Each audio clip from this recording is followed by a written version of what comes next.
RVS.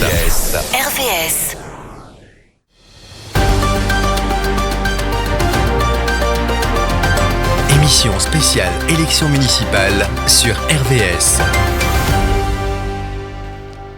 Et c'est un nouvel épisode de nos spéciales élections municipales en Normandie. Après Rouen, Louviers et bientôt Bernay, nous poursuivons sur Évreux où pas moins de 8 candidats s'étaient présentés sur la ligne de départ.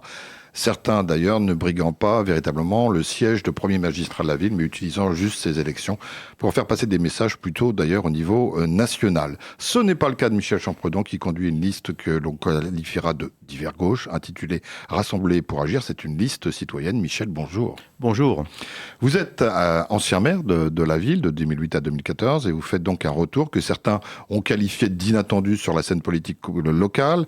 Car en effet, vous avez mis votre expérience de fin négociateur au service notamment du ministère des Affaires étrangères et du Développement international, mais aussi pour le compte des Nations Unies dans différents pays, spécialement en Afrique, où vous avez même joué, ou du moins endossé, les responsabilités de maire en tant qu'officier d'état civil, officier de police judiciaire et même directeur général des services. Donc finalement, vous avez toujours pensé gestion de la municipalité et vision à court terme ou à moyen terme, depuis votre engagement, à la fois dans la carrière politique, mais au niveau professionnel. Ça ne vous a jamais quitté.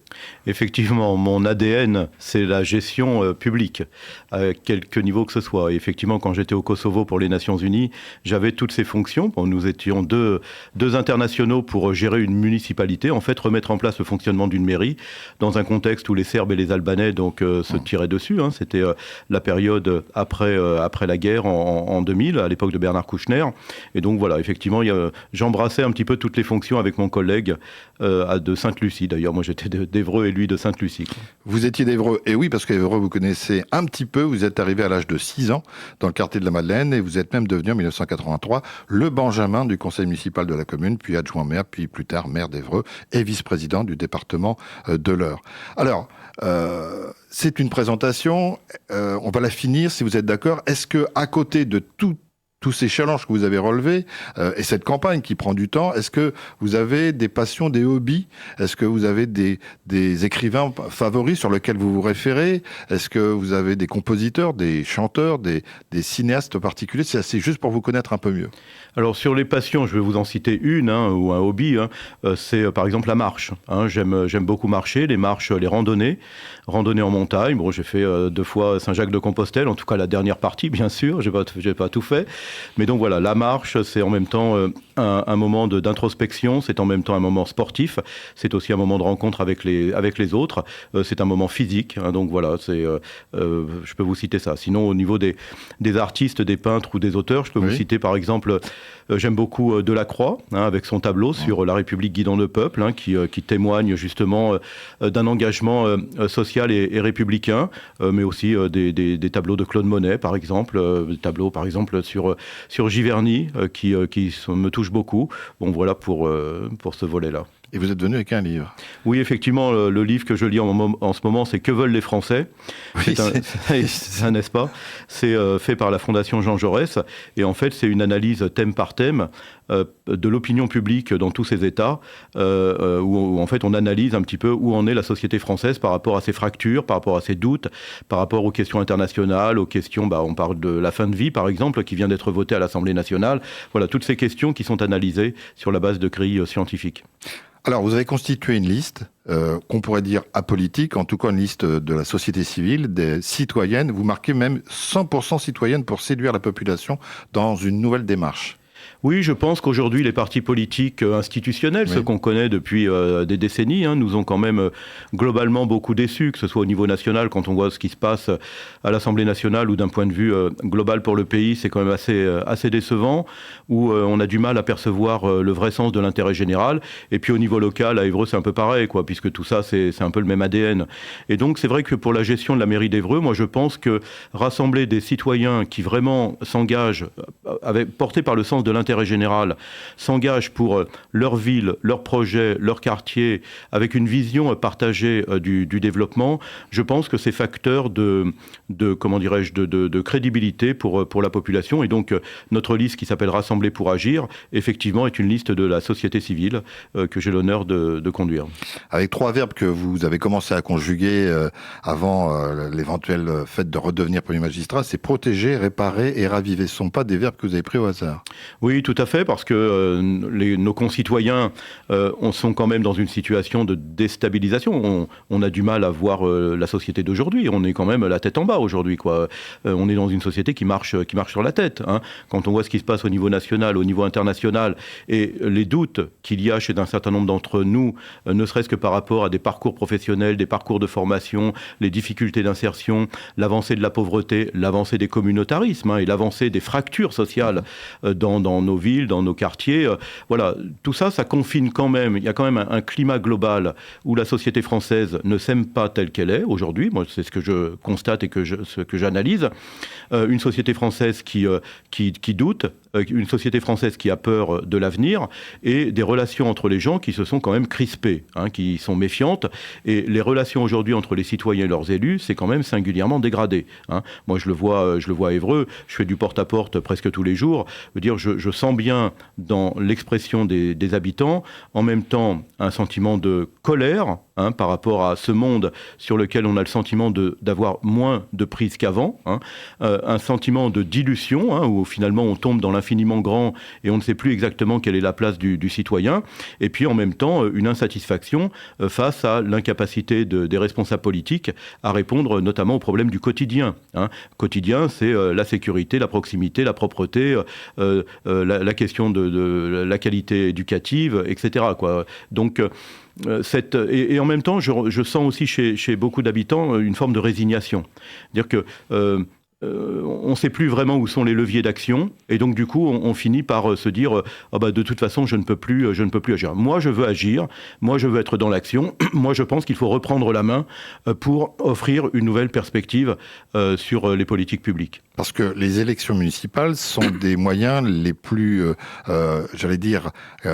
plus faciles pour les citoyens de pouvoir avoir une idée politique, un avis politique. On voit bien qu'il y a un engouement particulier qu'on n'a plus au niveau des présidentielles avec le taux d'abstention. On voit bien que les municipales sont un moyen de reconnecter des valeurs et des politiques qui vont dans leur sens, plus que dans d'autres types d'élections législatives ou encore européennes. Oui, tout à fait. Alors, les municipales en général, et dans une ville alors on a un peu moins de 50 000 habitants aujourd'hui, mais dans une ville taille moyenne, sa ville, on la sent, on la respire, on la touche, on la voit évoluer.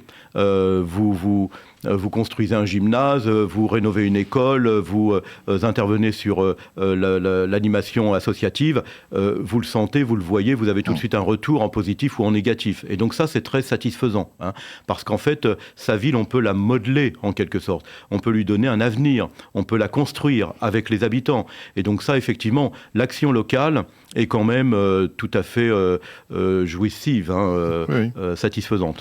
Alors bien sûr, vous avez un programme que je tiens dans les mains.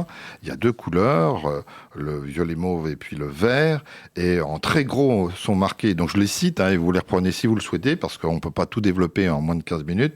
Bus gratuit, mutuelle municipale, 1000 logements, et pas de hausse des impôts, mais ça c'est presque un laïus de chaque candidat. Oui, effectivement. Alors le bus gratuit, c'est un point fort. Parce que, alors, il y a 55 villes de France qui l'ont fait, hein, qui l'ont mise en place. Donc, on n'est pas spécialement précurseur en la matière, mais en tout état de cause, c'est vraiment une mesure à double détente. D'abord, c'est une mesure sociale évidente, hein, puisque, évidemment, vous ne payez plus le bus. Donc, c'est bien pour toutes les familles, ça, c'est clair. Mais au-delà de cette dimension sociale, c'est vraiment un nouveau choix de société, un nouveau choix de vie. C'est une façon d'appréhender les déplacements de façon douce, comme on dit, hein, très différente. Le bus, c'est aussi de la convivialité. C'est un autre regard sur la ville. On n'est plus enfermé dans sa voiture. Ça veut dire moins de voitures, moins d'embouteillages, moins de pollution, moins de stress, moins de problèmes de parking, des carrefours à feu qui sont moins engorgés ou des ronds-points qui sont moins engorgés, etc. C'est-à-dire que c'est vraiment une autre façon de concevoir les déplacements et donc de concevoir l'aménagement du territoire. Aujourd'hui, il y a 3 à 4% de véhicules supplémentaires chaque année sur les routes de France. C'est comme une bouteille d'eau, hein. Vous mettez 3 à 4% de liquide à chaque fois. Eh bien, au bout d'un moment, la bouteille d'eau finit par déborder. Donc, il faut envisager le développement des modes doux, hein. Donc bus, vélo, covoiturage, marche à pied, hein, au moins pour les déplacements de proximité. On garde évidemment sa voiture pour des déplacements, aller faire les courses ou pour des déplacements un petit peu plus longs. Et je pense que chacun doit effectivement choisir ses modes de déplacement. La mutuelle municipale, ça coûte rien au budget de la ville. Là aussi, il y a d'autres villes qui l'ont faite. C'est une négociation à avoir sur la base d'un appel d'offres avec une mutuelle nationale qui permet de faire bénéficier les habitants d'Évreux de tarifs de mutuelle santé plus bas. Et donc, c'est vraiment une mesure sociale, 100% sociale, qui ne coûte rien au budget de la ville. Et puis, les 1000 logements, Évreux a perdu 6000 habitants en 10 ans. 6 000 habitants perdus en 10 ans. On était à 54 000 quand j'étais maire, on est à 48 000 aujourd'hui. 6 000 habitants, c'est l'équivalent d'un quartier qui a disparu, hein. Ça ne peut plus durer.